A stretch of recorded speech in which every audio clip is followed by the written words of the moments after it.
Hello and welcome to the News9 Plus show on the world's first news and current affairs OTT platform, News9 Plus. Actor Saif Ali Khan was stabbed 6 times at his Bandra home on Thursday. 2 of those injuries are deep, one of them near his spine. He was rushed to the Lilavati Hospital where he's been operated upon and he's reportedly out of danger. Now, the Mumbai police have identified a suspect who was known to Saif's house help. He apparently entered the house from the adjacent building after scaling the wall in between. We don't know the full details of this attack yet, but this attack has left the film industry shocked and worried, especially since the industry is facing threats from the Lawrence Bishnoi gang. Politician Baba Siddiqui was murdered last year, and then megastar Salman Khan has had death threats. His house is now a bulletproof cage. So while the police is leaving no stone unturned to nab the assailant, what we're asking today is, who was behind this attack? Was it just a robbery gone wrong, an insider job, or was it something else? Now, joining me on the News9 Plus show are Major Manik Jolly, Ayub Khan, the actor, and Dr LN Rao, former DCP, Delhi Police. Gentlemen, welcome to the News9 Plus show. Thank you, Sandeep. Major Jolly, I want to start by asking you this. 2 attacks and 1 murder, all in one suburb of Mumbai, Bandra. You see a coincidence in all of these cases, or they just seem to be a coincidence that all of them were in Bandra? Yeah, hi, Sandeep. Thanks for the invite. And yeah, it's a very valid question, actually. When too many things happen in a certain area, you can't really think of it as a coincidence. I would like to say that the celebrities, the Bollywood celebrities, are looked upon by these elements as soft targets. Right. And there are 2 aspects to it. One, they do live in a kind of a bubble where they think that they're loved too much and nobody's ever going to hurt them, and the popularity they have. So, you develop a sense of security around yourself. But these things are also a wake-up call. And secondly, the more practical aspect of how security is designed in these places. Generally, all you see is dependence on security firms, or they have personal PSOs who are security personnel. Remember, they are not professionally trained to lay a security setup. They are able to do whatever in their limited couple of meters. And placing a security guard, installing a few, CCTVs, I think and an access control system on lifts and all, I think that's the limit to which it goes. And beyond that, the security audits which happen by the security firms, these guys come, they look inside, everything is working. Nobody's ever thought of thinking how the guy who's supposed to come inside is going to think about it. Typically, in this case, whatever we've heard, it looked so far that the maid had an inside hand. It was an inside job. And, it still could be a chance that the altercation was between the maid and the guy who came to, Yes. or it could be a joint robbery plan. Right. So hence, technically, they are using a very right word, burglar. The intent was to get inside the house. Yes. Whether it was to rob or to steal or to attack, that is still not known. But I would definitely like to say that if so many attacks, and it is so many actually, 3 is a Yes. huge number, Yes. are happening in an area where these mega celebrities live, somebody needs to bring in professionals to actually audit these places properly. Because, you have to look at this the way anybody who's wanting to enter these celebrities' houses, he knows he's taking on something big. Yes. These are not normal criminals. Right. They are highly motivated, they have access to tech, they understand security, and they gather intelligence very effectively. Right. So to counter them also, you need somebody who understands these things. So Absolutely. my first suggestion would be a good security audit for all of them. Yes, a good security audit. And in fact, Major Jolly, I was thinking of that line from one of the James Bond movies that, 1 is happenstance, 2 is coincidence, and 3 is enemy action. And in this case, 3 incidents in the past less than a year, it's of great concern to us. And Ayub Khan now joins us. Ayub, welcome to the News9 Plus show. Thank you. You've been part of the industry for several decades. You're a Bandra boy yourself. You spent your entire life there. Tell us how worrying this is for the film industry that you have 3 incidents like this. Baba Siddiqui murdered a few months back, Salman Khan's house under attack, and today this horrible knife attack on Saif Ali Khan. How safe are celebrities really in the heart of Mumbai and in the heart of Bollywood? I think Bandra being the capital of Bollywood. So I think it is very important that there is a kind of surveillance done by the authorities, because there are celebrities who live around over there, and I think they need extra protection. So I think more patrolling should happen over there, especially at night. And I think this is something that is absolutely horrifying, that someone could so easily enter into a secure home and get so much access into the house. I presume that this could be an inside job. We're still waiting for reports. Yes. But yes, absolutely horrifying. It's absolutely horrifying indeed, and it's not just Bollywood. The city of Mumbai would be very upset with what's going on right now, because if someone like Saif Ali Khan's house could be broken in and he could be attacked in the safety of his living quarters, what does that speak of safety for the rest of the common man? And Dr LN Rao, I want to bring you in on this point, the fact that what Major Jolly has raised and Ayub has spoken of as well, the fact that we are not safe anymore in our our dwelling spaces, and you have very highly motivated individuals like this breaking into homes. What really needs to be done for Bandra in particular, given the fact that there have been so many such high profile attempts at assassination, and of course the murder of Baba Siddiqui just last year? Yes, Sandeep, this is really a very serious incident which has to be looked into by the police of that area very seriously, because Saif Khan is not only an ordinary person, he's a superstar, liked by all the people of our country. And incident, continuously third incident in the span of about 2-3 months, it speaks that how the criminals are not having any fear of law in their mind. Yes. And particularly when they know that whose home they are going to enter. He may be one person or two persons, because that will be known after thorough investigation when these persons will be arrested, what was their motive, actual motive. But apparently it seems that the motive was a burglary, because he come prepared with his knife, and in any eventuality of any stopping and attack on him, he could definitely do this, and he did it also. Might be Saif Ali Khan might have noticed him, and that's why he attacked on him and injured very seriously. That is one part. But further investigation will reveal what was his motive and how he entered, with whose connivance. There's now the being said that the connivance was made, and whatever these things will be corroborated by the interrogation of that actual person who will be arrested. Now, come to the point of the security of the area. Yes.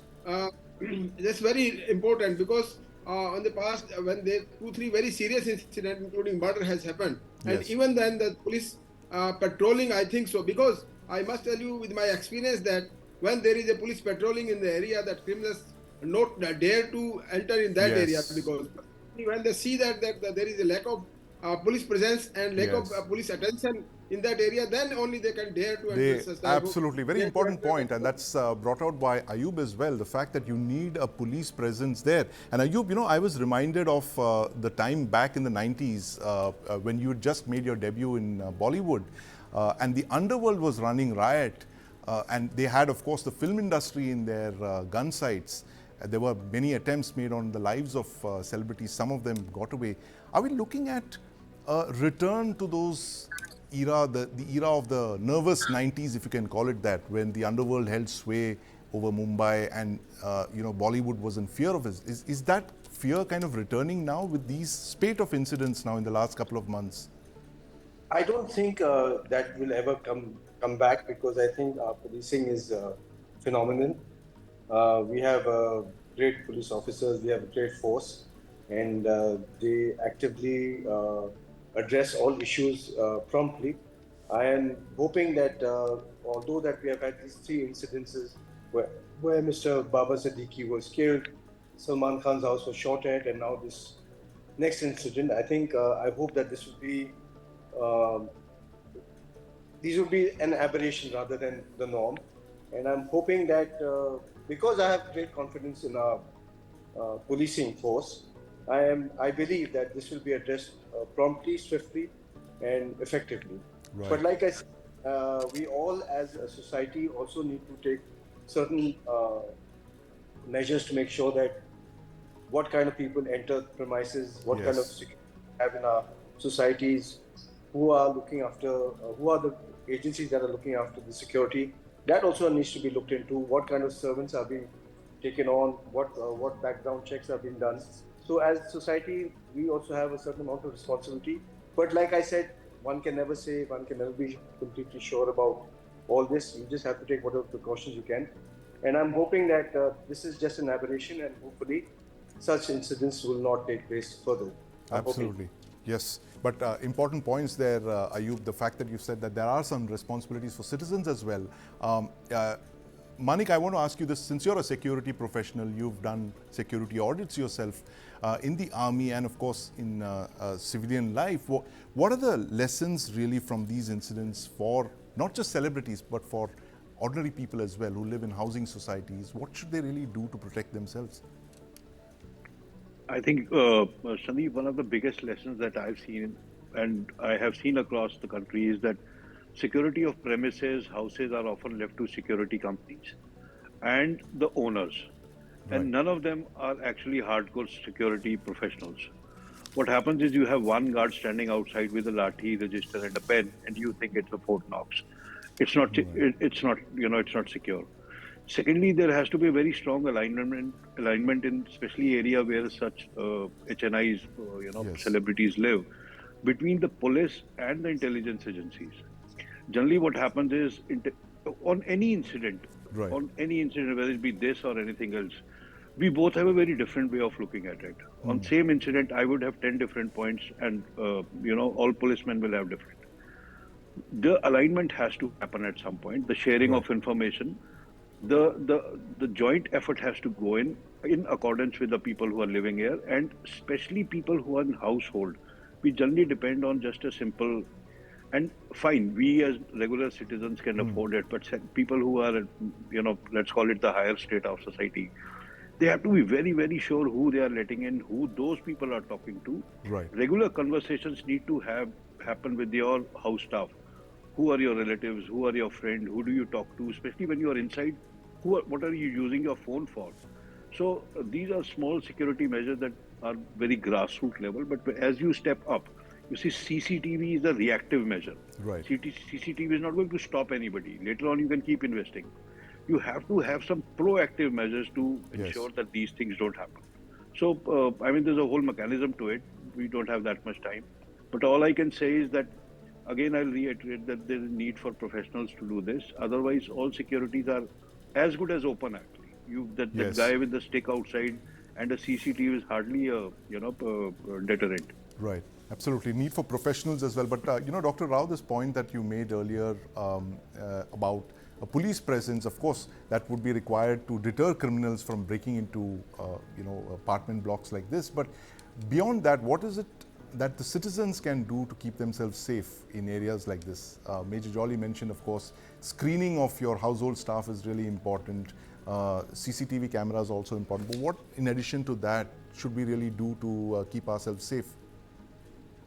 Yes, Sandeep, that's a very important point, that because safety saves. First, we have to save ourselves also. Yes. Instead of depending fully on police, definitely we have to take some preventive measures, proactive measures to save ourselves, to save our house also. In that case, because nowadays in all affluent societies, affluent people, everybody is having not only one or two domestic servants, there are so many other domestic servants also. Yes. And they take it without their verification. Any criminal can enter in their house without verification, because there is a tendency among the residents that if they get it verified from the police, that the servant will run away from there. That tendency should not be there, because verification of household servant, that is very important, because we expose everything. Our whole house is exposed before them, maybe a male or female. And what is their intent, what is there in their mind, we can't assess that. That is very important, that verification of the domestic help, that is more important. And the CCTV, of course, that is only a measure of investigation, find out further after what happened after the incident. But definitely there is a deterrent effect if there is a CCTV camera installed there. Preventive is also definitely there, because criminals will come to know that we will be caught in the CCTV cameras. And sometimes they also don't know that they will be caught, and they do it right. Yes, Ayub, you wanted to make a point. I was also wondering, like how we have agencies for security. Yes.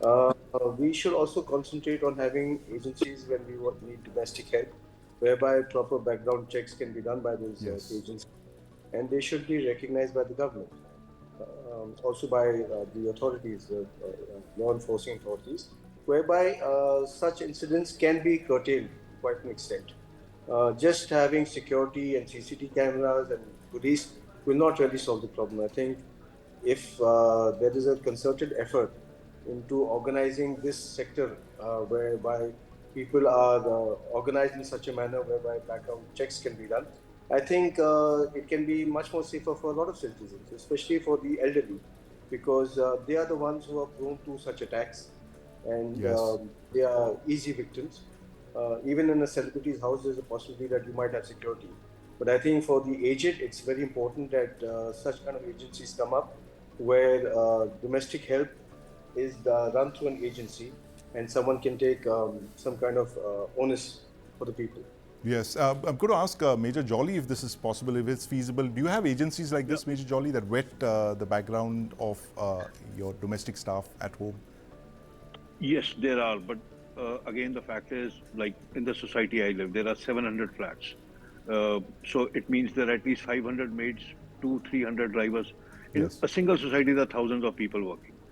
Now, these agencies who do that, you can, normal people do not want to pay them to do that much, but obviously that is not an issue with Bollywood celebrities, affordability. Second part is, now this comes to the psychology part of it. You have a maid coming in, which Yes. is very nice, very nice to you, very nice, makes great food, takes care of everybody. You do not want to risk getting a negative report. It's a fact. You do Yes. not go for a police verification. You do not want any agency checking her out.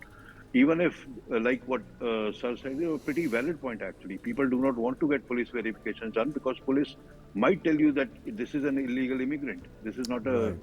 not even a citizen of the country. The willingness is not there. And secondly, in case of HNIs, I think they should not only go one step, but they should go two step of verification where the person has come from background. You have tons of cases where the person Yes. who came to house work, a genuine person, but the background comes from a criminal family. 2 years down the line, they commit the crime and everybody vanishes.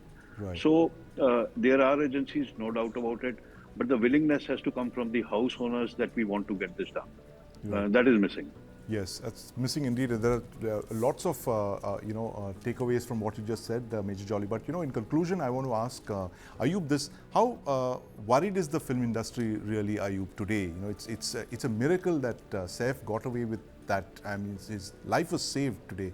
That could have gone either ways, but it's just that he emerged unscathed from that. I mean, he could have really been in a very, very tough situation today. How scared is the industry really after what happened to Saif? I mean, are we talking of enhancing security for film stars?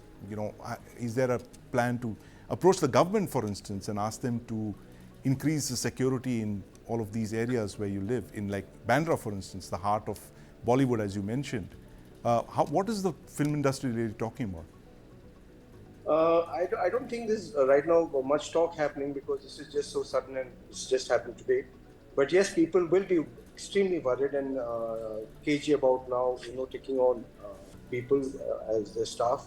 Yes. People want to, verify a lot of things.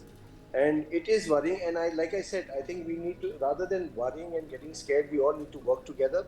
Yes. With the with whatever agencies we can organize, with people who are interested, interested in trying to organize this sector and make it more feasible whereby such incidents can be avoided.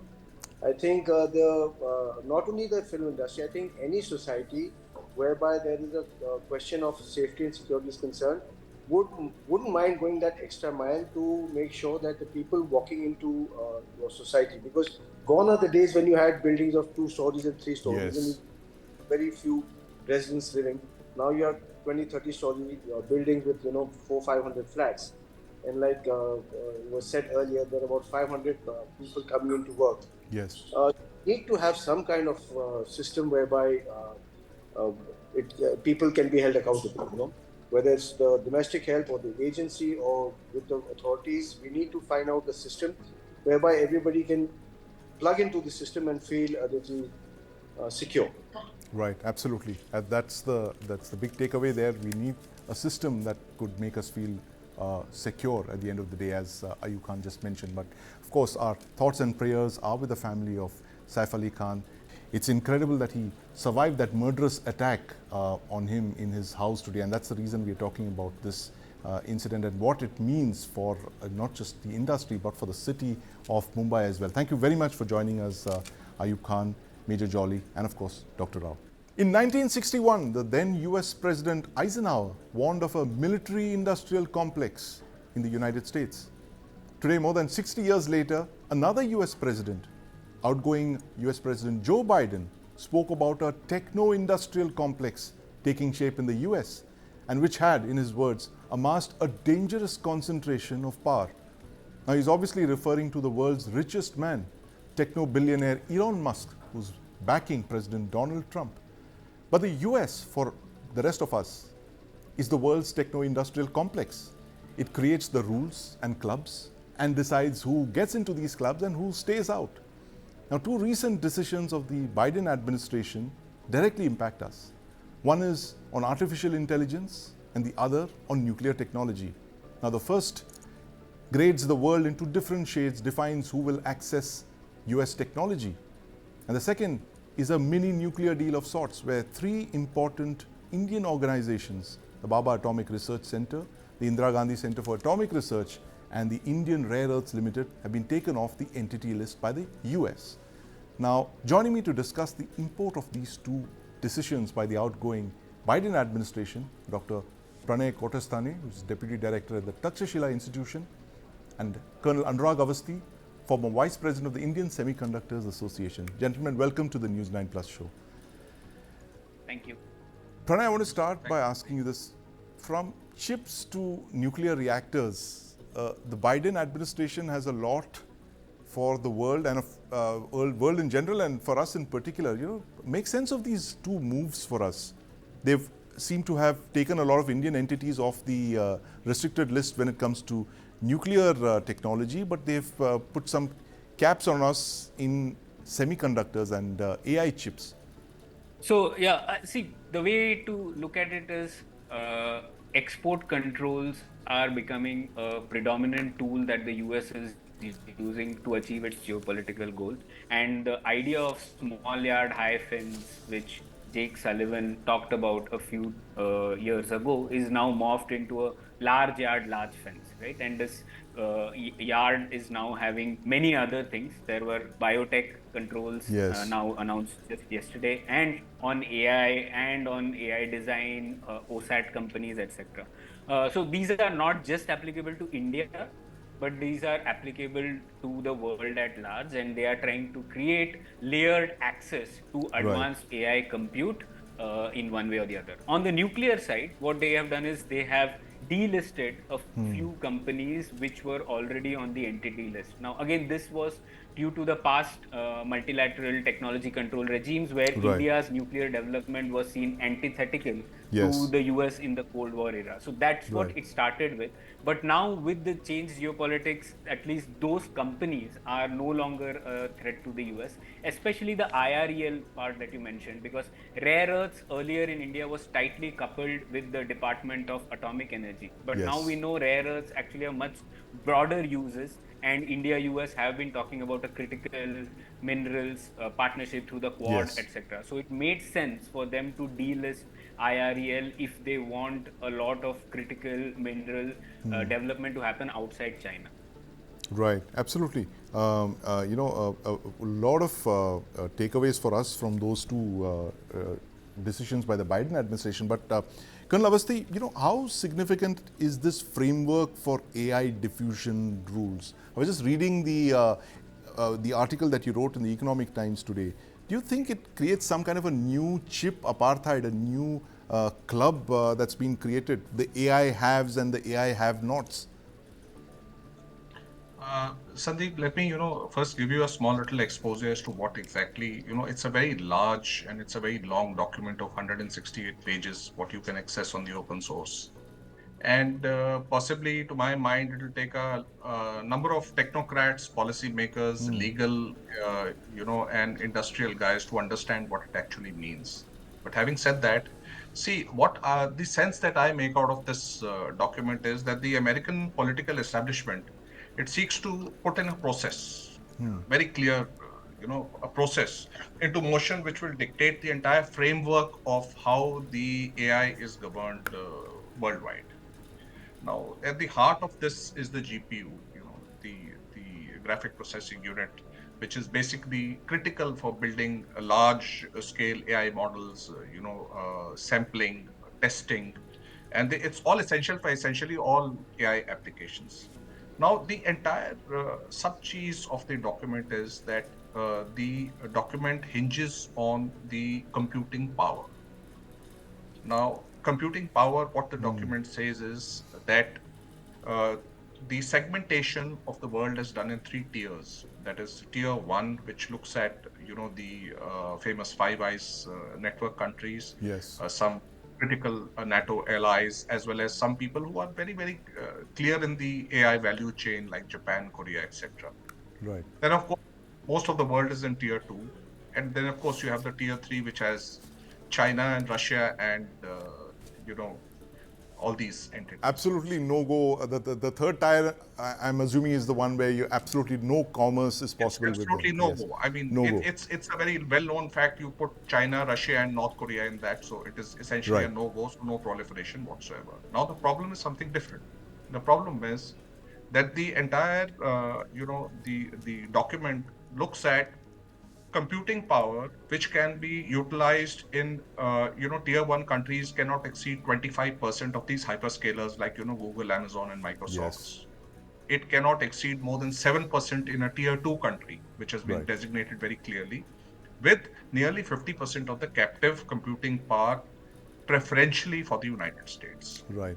Right. While there is, it's not what one can see out of it is, I'm sure it'll be deciphered much earlier by more erudite people than you and I.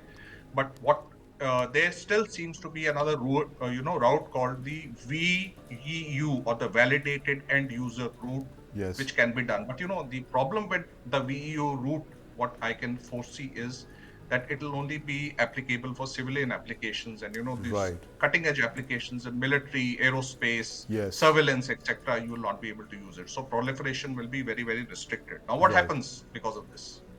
uh, you have to follow the United States standards. That's very clear. When you say standards, They do you are, mean and are you talking about the rules of the club, or is this you'll have to listen to what they tell you to do in foreign policy wise? Are you talking of diplomatic pressure? both, Sandeep. What I can work out is both. That's what I personally feel. Both. There are standards which the United States will put into play, and that you will have to follow. That is one. The second thing is it gives a large amount of technical swath to the American companies Right. to transact business worldwide, which Yes. is a no-brainer. Then, of course, it looks at that the major issue of preferential partnerships. Now, this comes to the same point which you just mentioned in the beginning, right? Preferential partnerships, and above all, Right. it hampers the ambitions of all countries who want to build their own data centers. They want who want Yes. to upscale their own processes. I'm going to come to you As that kinds of, a little while later, Colonel Lavasi, that about the preferential partnerships and what it means for our own chip ambitions. But Pranay, the fact is that the US has now kind of weaponized its advantage it has in chips and, of course, artificial intelligence. Everyone thinks that it's Taiwan that makes all the chips. They don't realize that the levers are with the United States. It controls the entire chip ecosystem, as Colonel Lavasi has been writing. But what does this really mean for us? Does this put us into a new global south situation where you have the world divided into two rival blocs, the United States and the Five Eyes and a few others, and of course the Russian Federation and China, and we are somewhere in the middle, and our compliance is going to be dictated by what the US wants us to do when it comes to these chips, these categories of chips that Colonel Lavasti mentioned? Yeah. So this is actually a trend which has been developing over the past 3-4 years, where selective international partnerships on technology are possible, but they are subject to geopolitical alignments and considerations. So Right. this has been happening in multiple areas, and this is just like one next step of that. And you know, I see this AI diffusion. AI diffusion is a nice name. I think it is a Yeah. rationing of AI compute and models. That's a better name for it, because that's what it is. And essentially, what it means, if you're a small Indian company, then you will still have access, because Yes. the thresholds for you to access these are quite high. So right now, no company gets impacted. But as Colonel Avasthi was saying, if you are trying to do a hyperscaler deployment, let's say a big Indian company wants Yes. to deploy large number of NVIDIA chips in one data center here, then they will have to agree to a lot of the conditions. Now, the conditions are very specifically focused on diversion to tier 3 countries. So what they Right. are saying is, and this probably comes because there was a thread that some Indian companies were involved in transferring NVIDIA chips to Russian companies. So there was this report in Bloomberg also a while back. So from that comes the concern that they want to restrain deployment of US chips. Even when it happens in tier 2 countries, it shouldn't flow into tier 3 countries, and Right. that's why the restrictions will be about first giving reports up to where is this deployed, what will be the end use for it, etc. And by the way, there is a general verification, general validated end user thing which Colonel Avasthi said. In that, for India, there is an exception that we Yes. can use it for military purposes and Right. civilian purposes, but it should not be deployed in tier 3 countries. So Right. essentially, it's increasing a lot of friction, Yes.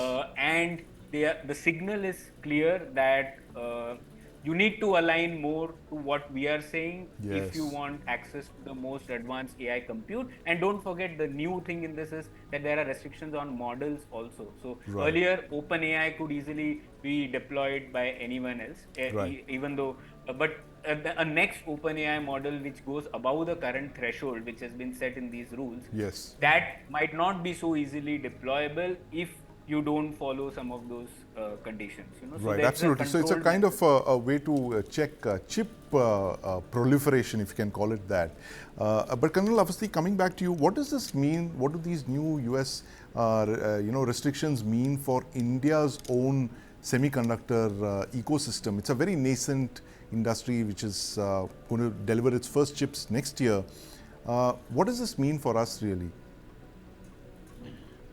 See, Sandeep, you have to look at it very, very pragmatically. Firstly, as Pranay has brought out very clearly, there is a small little, Indian context in the VEU, which he just mentioned. I also mentioned a while back, is the validated end user agreement. Right. But this what I call that famous silo structuring of what Right. has happened.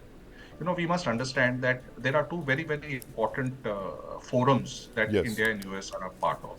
One is the ISET, which is of 2022 vintage, and a lot of work is being done there in ISET, as also the Quad. Now, unfortunately, if you look at the structuring of this, document, Yes. you would see that Japan and Australia are part of the tier 1. They form part of 18. Only we are left out as part of the Quad. Yes. So how we align ourselves into the whole system requires to be done. The second part is, while it has, I wouldn't say it's got some very, very critical linkage to the India semiconductor industry as to what we are doing in terms of, fabrication facility being established at Dholera and the 4 OSATs, which are going to be up and functional with with the first chips, package chips coming out as early as August this year, as the Honorable Minister just mentioned 2 or 3 days ago. The India AI mission has come into play in 2024, and Right. in the last budget, it has been given a tranche of 551 crores, and the cabinet has also approved 10,372, if I remember that figure correctly, crores for the India AI mission. Now, how it is going to impact this is something which I think is, the jury's out on that, because it's a rather premature thing and we should not be speculative as to how it Yes. will impact it. Yes, the AI startup ecosystem, in my personal opinion, will get impacted by this for Right. sure. Now, what do we do about it? We have we have some great enabling schemes like the the design linked incentive, in addition to the PLI. Yes. We could look at increasing the tranche in this, and it is high time the industry also gets into with its parallel funding. You just can't leave all these things, this ecosystem to be developed primarily only by the government and say, oh, the government is here, it'll Yes. it'll do everything. So what about the industry? They are the end users. They need to plug in now in Yes. that. The second thing is our future AI models that we are going to be developing must also look at Indic languages, Yes. for security purposes as well as for various other intrinsic vernacular, reach purposes. We should look at Indic languages, Yes. and we should look at now big time talent development, Yes. because if we can handle talent and we can harness talent and we can control talent and become the talent powerhouse to the world, we Yes. can do a lot of things what other people cannot do. Absolutely. So I think this Lots of is what lessons for is us, going to be the Kanlavasti, from these tech signals that are emanating from the US. We're making sense of it. Thank you very much, gentlemen, for joining us. And I must conclude by saying that Trump's incoming NSA, Mike Waltz, has termed India a critical partnership for the future that possibly could hold us in good stead when we're looking at tech collaborations of the kind that our experts just spoke to us about. Thank you very much for joining us, gentlemen. China is one of the world's most prolific arms exporters. China has exported weapons to India's neighbors, Pakistan, Bangladesh, and Sri Lanka. Now, weapons give a country strategic leverage. It builds close ties. It keeps your adversaries on their toes. Now, India didn't play this game for many years. We either didn't have the military hardware, and when we had the hardware, we didn't have the political will to export those weapons. But now India seems to be learning this new game, specifically with the Indo-Russian supersonic cruise missile, the Brahmos. India has exported this missile to the Philippines. It's now in negotiations to sell the Brahmos to Vietnam and now Indonesia as well. Now, these are countries with which China has maritime disputes with, and they're friendly to India. I have with me Dr. Sudhir Mishra, former CEO of Brahmos Aerospace, who actually opened talks with all of these countries for exporting the missile. In the studio, I have with me my colleague Nivriti Mohan, who's tracked this story very closely. Welcome to the News9 Plus show. Dr. Mishra, welcome to the News9 Plus show. Thank you. We've heard of two possible export sales of the Brahmos, and now we're hearing of a third country where India could be exporting the Brahmos missile. That's Indonesia, whose president is going to be the Republic Day guest in a few days from now. Tell us, what has really changed that India has suddenly started exporting the Brahmos missile all across Southeast Asia? You know, this missile has been around for a while now, 20, 25 years. We've been hearing about plans to export them for several years now. Why is it that all of these have now suddenly started happening in the last couple of years? Thank you, Sandeep. Actually, any weapon export is not like any general engineering export. And the Brahmos is a cutting-edge weapon which we can offer only to the strategic partner. Right. If we see politically, the whole process was initiated by Joko Widodo, earlier president. Yes. When Mr. Prabowo Subianto, he Yes. was the defense minister. Right. And you see, what I'm going to tell you is it's all reported in the newspaper Yes. and media. Yes. And there is no secret that Indonesia has conveyed their interest several times in the past. Yes. But the economic debacle in the COVID Yes. and the financial problems, they, I think, withheld the deal for some time. But Yeah, but- now yes. he is coming as a Republic Day guest. Yes. So, and I'm sure that both the governments must have solved the financial problems. Yes. And this deal should happen. This deal should happen indeed, Dr. Mishra. But tell us what has really changed in the last couple of years. Has the government become more proactive with arms exports like the Brahmos? Because the Brahmos has been around for 25 years, but it's only now that you're seeing export successes. Of course, you laid the groundwork for all of these sales to Southeast Asia. Sandeep, let me throw some figures at you. You see, the total production, defense production this year is expected to you about 1.75 lakhs. Yes. Which is close to 20.3 billion US dollars. Yes. And we are going to export equipment worth about 21,083 crore. Right. That is 2.45 billion US dollars. Yes. It means the 10% of our defense production is going to be exported. Right. Very important thing to note. Yes. And the government has realized that now Indian industry has become matured. Yes. And now they are pegging the export not only up to the 5 billion, but what they are saying that you have to reach to at least 10 billion US dollars of course. by 2030. And the Brahmos is a very important component of those export orders. But that's a point well made, Dr. Mishra, the fact that the government has now set clear deadlines and targets, and it wants to achieve those targets. But Nivriti, you've been tracking this Brahmos story very closely. You've put together 2 documentaries on this. What is the other export trump card that the Brahmos Corporation has in your mind that they could actually sell to many other countries? It is a very interesting combination of indigenous equipment. Like they are planning to integrate, sell an integrated combo of Brahmos NG, that is new generation missile, with the LCA Tejas. Right. So that is a fantastic combination. Is it like a buy one get one free kind of offer? You buy the LCA and you get the Brahmos NG with that. Not the buy one get one free, but yes, they will make people to buy another equipment from India. Right. If you buy NG, you'll have to buy. So what exactly is the NG, Nivriti? It's a smaller Brahmos? Yeah, it is the next generation missile, which is half the weight of what Brahmos is right now. And right now, the missile that is available, you can carry it under the belly of Su-30. Yes. Only one missile can be carried. A heavier aircraft. Yeah.